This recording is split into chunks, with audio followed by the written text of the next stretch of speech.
ज़िंदगी हमेशा हमें इस खाली पेपर की तरह मिलती है। अब ये हमारे हाथ में कि हम इसे ट्रैश बनाएँ या फिर अपनी ज़िंदगी को अपने मन के अनुसार मनचाहा एक नया रूप दें और जो भी आप चाहते हो लाइफ में, जो भी बनना चाहते हो, जो कुछ हासिल करना चाहते हो, उस दिशा में हम कदम रखें। और सबसे ज़रूरी बात जो मुझे लगती है कि जब आप अपने सपनों के पीछे जब जाते हैं, तो दुनिया आप पे विश्वास करे उससे सब पहले ज़रूरी ये है कि हमें खुद पर विश्वास हो। क्योंकि जब तक खुद पर विश्वास नहीं होता तब तक किसी और पे हमें यकीन नहीं हो सकता या किसी और को हम पे यकीन नहीं हो सकता। तो आप अपनी इच्छा अनुसार अपनी ज़िंदगी को एक सही ढांचे में बदल सकते हैं, उसे अपना एक मनचाहा रूप दे सकते हैं। और जब आप अपने सपनों के पीछे जाते हैं, पैशन के पीछे जाते हैं, तो एक अपने अंदर का एक छोटा-सा जादुई स्पार्क जिस तरह किसी नोट को मोड़ने से या इस पे आई सलवटों से इसकी कीमत कम नहीं होती, उसी तरह हमारी लाइफ में भी आई मुश्किलों से या समस्याओं से हमारी कीमत कम नहीं होती। इनफैक्ट अगर हम लगातार प्रयासों से अपनी विपरीत परिस्थितियों का सामना करते रहें, तो हमारी कीमत कई गुना बढ़कर निखर कर आती है।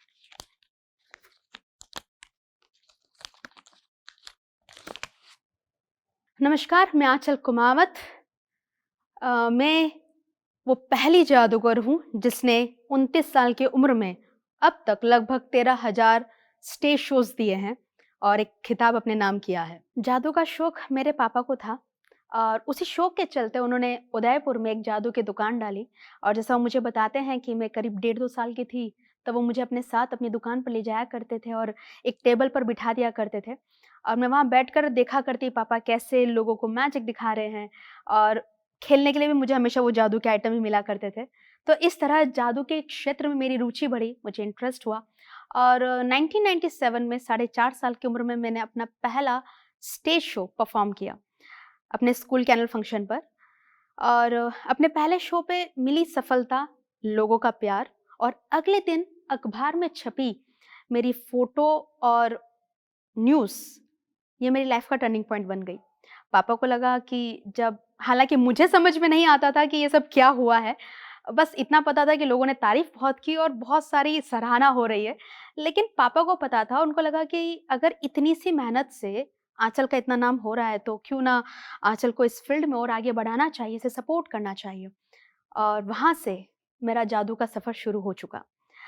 शुरुआत के 3 साल 97 से लेकर दिसंबर 97 से लेके 2000 दिसंबर तक मैंने उदयपुर और उदयपुर के आसपास के कई सारे एरियाज़ में शोज़ किए। एक अच्छा खासा नाम यहाँ के आसपास के एरिया में हो चुका था कि नन्ही जादूगरनी बेबी आंचल कुमावत नाम से लोग जानने लगे थे मुझे। फिर 26 जनवरी 2001 को मैंने कॉमर्शियल वे में टिकट शोज़ शुरू किए, जब मेरे साथ में 15 लोगों की टीम, एक ट्रक सामान और सबके साथ में कहते हैं कि एक मज़मा हमने शुरू किया। धीरे-धीरे शोज़ अच्छे चलने लगे।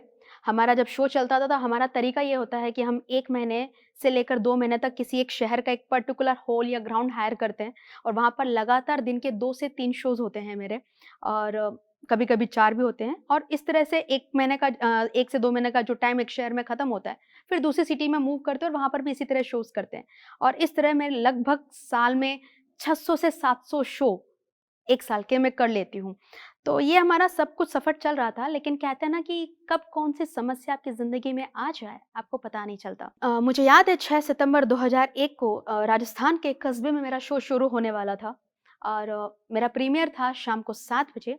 और मेरे स्टेज के मेन आर्टिस्ट, 7 मेन कलाकार और 2 लाइट और साउंड वाले लोग, जो ये कह के छुट्टी पर गए थे घर पे कि हम ओपनिंग के दिन, आई मीन प्रीमियर के दिन, हम शाम को 5 बजे करीब शो में आ जाएँगे और हम लोग शो स्टार्ट कर लेंगे।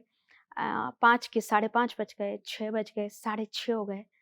जनता आ गई, लेकिन स्टेज के जो मेन आर्टिस्ट उनमें से कोई भी नहीं आया। ऑब्वियस सी बात है कि हम लोग थोड़ा-सा घबरा गए थे, क्योंकि बड़े शोज़ को लेकर वो मेरा शुरुआती का वक़्त था, शुरुआत वाला समय था।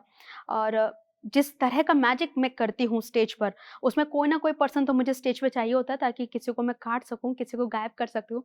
मतलब ऑडियंस के बंदे को हम लोग नहीं करते थे। तो उनमें से कोई भी एक बंदा मेरे साथ नहीं था।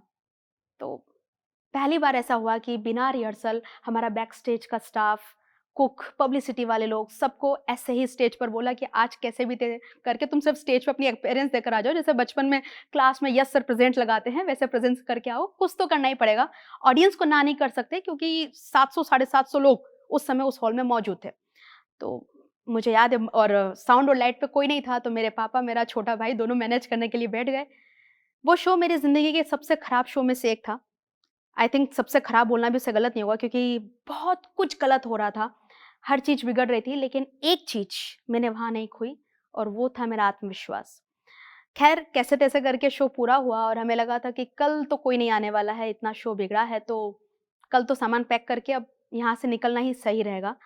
तो थक गए थे हम, रात को सो गए और सुबह उस हॉल के गेटकीपर ने आके टक-टक करके मम्मी-पापा को जगाया कि आप उठिए, बाहर टिकट वालों की लाइन लगी हुई है, वो लोग एडवांस बुकिंग कराने के लिए तैयार हैं। अगले दिन डबल भीड़। वो कहते हैं ना कि कभी-कभी विपरीत परिस्थितियों में आपका आत्मविश्वास और मजबूत हो जाता है, डबल हो जाता है। उस दिन के बाद कभी मेरी जो ये कह सकते हैं जादू की गाड़ी कभी रुकी नहीं। मेरा सफ़र फिर कभी नहीं रुका और वो सफ़र आज तक इसी तरह जारी है। और हम लोग ऐसे शोज़ करते रहे। उसके बाद मैं राजस्थान से बाहर निकली, मैंने महाराष्ट्र शो किया, मैंने गुजरात किया। 2006 में 2004 में ख़ैर मुझे राष्ट्रीय बाल पुरस्कार मिला भारत सरकार द्वारा। 2006 में भारत सरकार द्वारा मंगोलिया में आयोजित एक इंटरनेशनल चिल्ड्रंस सेमिनार में मुझे पार्टिसिपेट करने के लिए भेजा गया और मुझे वहाँ पे भारत का प्रतिनिधित्व करने का मौका भी मिला। तो मकसद मेरा यही है कि जब हम अपने सपनों के पीछे जब जाते हैं, हम अपने सपनों पे यकीन करते हैं और अपने आप पर यकीन करते हैं, तो रास्ते अपने आप बनते जाते हैं। हाँ, ये अलग बात है कि मुश्किलें आती हैं, लेकिन मुश्किलों के आगे झुकना नहीं चाहिए। करते-करते मेरे कई सारे टीवी शोज़ मैंने किए। 2010 में पहला हिंदुस्तान का मैजिक के ऊपर टीवी रियलिटी शो आया था स्टार चैनल पर, जिस पे टॉप 10 मैजिशियंस में मैं एक थी। 2011 के कलर्स के चैनल पे मैं क्वार्टर फाइनलिस्ट बनी। 2012 में ईटीवी के 2 चैनल्स के 2 शोज़ की मैं विनर बनी। तो ये सब कुछ अच्छा चल रहा था। 2014 में हमने एक बहुत बड़ा मैजिक एक्ट किया था, जब मुझे 100 फीट लंबी स्टील की चेन और 100 तालों से बांधा गया। उसके बाद मुझे एक लकड़ी के बक्से में बंद कर दिया, बॉक्स को बाहर से लोहे की पत्तियों से वेल्ड कर दिया। फिर उस बॉक्स को एक क्रेन से उठाकर एक सूखे घास के कुएं में डाला गया और उसमें आग लगा दी थी, और मैं वो जलती हुई आग में से कुछ सेकंड्स में सकुशल बाहर आई थी। ऐसा करने वाली भी ये जो एक्ट है, एक्चुअली ये जो मेरा एक्ट था, ये पूरी दुनिया के जो सबसे बड़े और ग्रैंड और डेंजरस एस्केप एक्ट को गिनते हैं उनमें से एक इसका नाम हुआ, और इसी एक्ट को लिम्का बुक ऑफ रिकॉर्ड्स में स्थान मिला। हालाँकि ये अलग बात है कि इसमें थोड़े मेरे हाथ भी जल गए थे, कुछ दुर्घटनाएँ होती रहती हैं मैजिक के साथ में।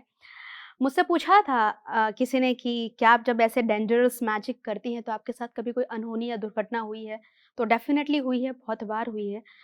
मेरे एक शो के दौरान मुझे कमर पे चोट आई थी और वो चोट ऐसी थी कि अगर 10 सेकंड और ध्यान नहीं दिया जाता तो शायद मेरी जान बचती नहीं, मैं ज़िंदा नहीं रह पाती। एक एक्ट ऐसा होता है जिसमें एक बड़ा-सा पंखा होता है, चालू पंखे में से मैं आर-पार होके गायब होती हूँ। तो एक लाइव शो के दौरान जब मैं आर-पार हो रही थी तो किसी वजह से मेरी गर्दन उसमें फँस गई थी और कुछ पल के लिए मेरी साँसें भी रुक गई थी। ये अलग बात है कि मेरा टीम भी में आया और सबने मुझे हैंडल किया, सब कुछ सही हो गया, और जैसा मैंने कहा कि आग वाले एक्ट में हाथ भी जले थे।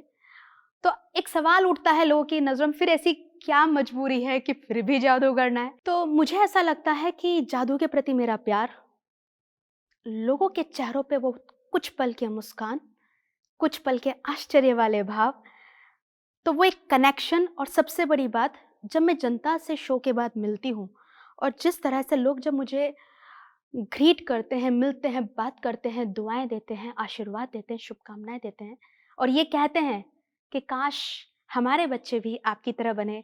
जब बच्चे आके मुझसे बोलते हैं, दीदी हम आपकी तरह मैजिशियन बनना चाहते हैं, तो ये मेरा वो असली मोटिवेशन है, वो मेरी प्रेरणा है जिसके लिए मैं कई तरह की चुनौतियाँ लेने के लिए हर वक़्त तैयार रहती हूँ और उतना ही मुझे अपने ऊपर ज़िम्मेदारी का आभास भी रहता है, मुझे फ़ील होता है कि नहीं मुझे और कुछ भी करना चाहिए और मुझे प्रेरणा भी उन्हीं लोगों से मिलती है। सब कुछ अच्छा चल रहा था, मैं गुजरात में शोज़ कर रही थी, रिस्पॉन्स अच्छा मिल रहा था, सब कुछ अच्छा हो रहा था। लेकिन 2020 में जब लॉकडाउन लगा और कुछ महीनों बाद मैं थोड़ा डिप्रेशन में आने लगी थी। मुझे लगा था पता नहीं मेरे जो कलीग्स हैं वो सब लोग वर्चुअल जा रहे हैं, मैं वर्चुअल कभी कर नहीं पा रही थी। मुझे ऐसा लगा पता नहीं अब मैं शो कब हो स्टार्ट होगा, मैं कर पाऊँगी, नहीं कर पाऊँगी, लोग शो देखने आएँगे, नहीं आएँगे।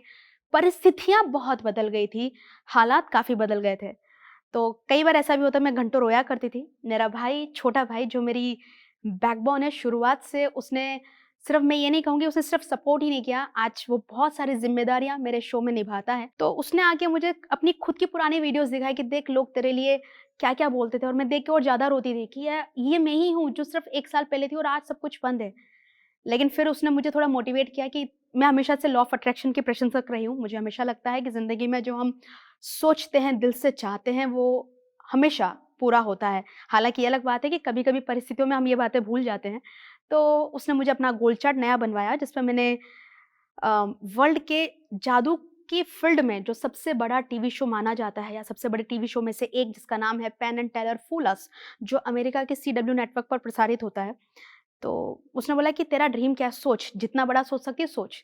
तो मैंने उस शो का नाम लिया, ज़िक्र किया, उसने कहा चल अपन इस पे नया गोल चार्ट पे फ़ोटो लगाते हैं और मैं उसको देख के थोड़ा-थोड़ा मेडिटेशन करने लगी, अपने आप को हील करने लगी एंड अचानक से एक मौका आया, एक मेल आया, एक एक्चुअली एक पोस्ट आई जो मेरे एक सबसे अच्छे दोस्त जो खुद भी जादूगर है डेविड, उसने मुझे बताया कि देखो ये पोस्ट है आंचल तेरा ड्रीम है अगर इस शो में जाना तो एक बार ट्राई कर, एक अपना वीडियो भेज। सडनली मैंने वीडियो भेजा और 15 दिन में उन लोगों ने मुझे सेलेक्ट किया, कॉल किया और वो शो की मैं पार्टिसिपेंट बनी और उस शो में मैंने भाग लिया जो मेरे लिए अभी तक के जितने भी अचीवमेंट्स हैं उनमें बहुत बड़ा अचीवमेंट है। अगर आपके परिवार में ऐसा कोई है जो सपने देखता है, जो आगे बढ़ना चाहता है, देखिए ज़रूर नहीं है कि हर बच्चा एक ही फील्ड में जाए।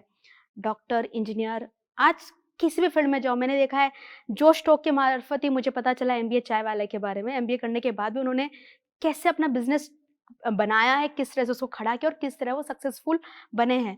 तो ऐसी कई सारी कहानियाँ हैं, ऐसे कई सारे अवसर आज मौके हमारे सामने हैं। तो प्लीज़ पेरेंट्स अपने बच्चों को थोड़ा सपोर्ट करें। मैं ये नहीं कहूँगी कि मेरे माता-पिता की तरह आप अपना जॉब छोड़ दें, लेकिन एट लीस्ट उन्हें रोकिए मत। उन्हें सपोर्ट करिए, उन्हें आगे बढ़ने दीजिए, उन्हें अपने दिल की सुनने दीजिए। ज़िंदगी हमेशा हमें इस खाली पेपर की तरह मिलती है। अब ये हमारे हाथ में है कि हम इसे ट्रैश बनाएँ या फिर अपनी ज़िंदगी को अपने मन के अनुसार मनचाहा एक नया रूप दें और जो भी आप चाहते हो लाइफ में, जो भी बनना चाहते हो, जो कुछ हासिल करना चाहते हो, उस दिशा में हम कदम रखें। और सबसे ज़रूरी बात जो मुझे लगती है कि जब आप अपने सपनों के पीछे जब जाते हैं, तो दुनिया आप पे विश्वास करे उससे सब पहले ज़रूरी ये है कि हमें खुद पर विश्वास हो। क्योंकि जब तक खुद पर विश्वास नहीं होता तब तक किसी और पे हमें यकीन नहीं हो सकता या किसी और को हम पे यकीन नहीं हो सकता। तो आप अपनी इच्छा अनुसार अपनी ज़िंदगी को एक सही ढाँचे में बदल सकते हैं, उसे अपना एक मनचाहा रूप दे सकते हैं और जब आप अपने सपनों के पीछे जाते हैं, पैशन के पीछे जाते हैं, तो एक अपने अंदर का एक छोटा-सा जादुई स्पार्क जलाइए और उसे हकीकत में बदलिए। It is said that when you educate a woman, you educate an entire generation. नारी सशक्तिकरण पर ये पंक्तियाँ हमारे दिल को जोश और हिम्मत से भर देती है। ऐसी ही हिम्मत भरी कहानी अभी हमने सुनी जोश टॉक्स पर और हमें उससे काफ़ी प्रेरणा भी मिली। ऐसी ही कहानी है लक्ष्मी जी की, जिन्होंने CS करके बड़े शहर में वो आए जॉब का सपना लेके, पर उन्हें यहाँ जॉब नहीं मिल पाई।